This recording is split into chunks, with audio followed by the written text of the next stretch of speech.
দেওবন্দ মাদ্রাসা, এই মাদ্রাসাকে তো আমাদের দেশে ফলো করে, বিশেষ করে যারা কওমি আলারা। তাহলে ভারতের দালালি করা যাবে না, ভারতের কোনো কিছু অনুসরণ করা যাবে না।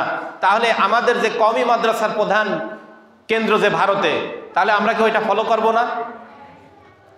আবার যারা ওলামাদের গ্রুপ বলে প্রচার করে, আলমী শুরা বলে প্রচার করে, তাদের যারা ইজতেমা করে, টঙ্গীতে যাদের সবাই জানেন দুই পর্বে ইজতেমা হয়। প্রথম পর্ব যারা 7 বছর ধরে ইজতেমা করে আসতেছে, তাদের ইজতেমাতে যারা আসে, মৌলানা ইব্রাহিম দেওলা, মৌলানা আহমদ লাট সাহেব সব আরো অনেকে, এরা ভারত থেকে আসে। টঙ্গীর ইজতেমার প্রথম পর্ব যারা পরিচালনা করে, যারা বলতেছে ভারতের দালালি মানা যাবে না, তাদের মুরব্বীরাও ভারতের। তাদের মুরব্বী কি? ভারতের। আজমির শরীফ ইন্ডিয়ার একেবারে শুরু থেকে একটা ইসলামিক প্রতিষ্ঠান।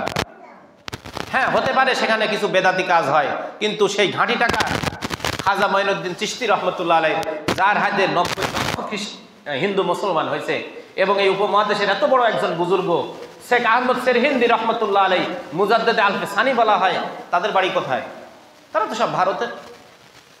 তারা সব ভারতের। ভারতে 30 থেকে 40 কোটি মুসলমান বসবাস করে। শেষ জামানাতে আবার এই হিন্দুস্থানে যখন ইসলাম প্রতিষ্ঠিত হবে, যখন কালেমার কোরআনের আইন দিয়ে ইসলাম চলবে, তখন কোথায় থেকে পরিচালনা হবে?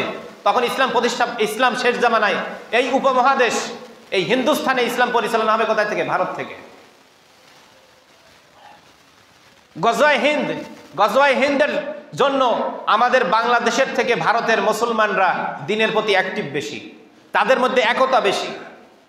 আজ ভারতে জমিয়তে উলামায়ে হিন্দের মধ্যে শিয়া, আহলে হাদিস,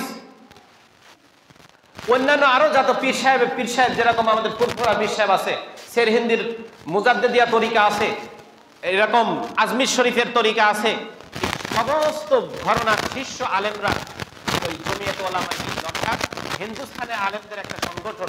সব ধরনের আলেমরা ওই সংগঠনে আছে। কাউকে তো কাফের বলে কেউ তাড়িয়ে দিচ্ছে না।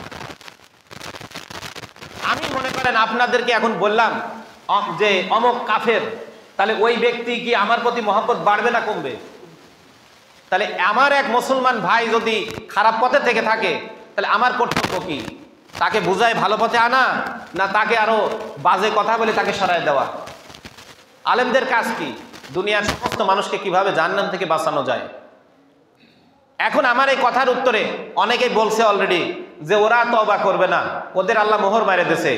তুমি আল্লাহ হয়ে বান্দার সার্টিফিকেট দিচ্ছ? এই কথার সার্টিফিকেট কে দিবে বলেন? আপনি যে তওবা করবেন না, আর আপনি যে ভালো পথে আর ফিরে আসবেন না, এটা কি কোনো মানুষ বলতে পারে?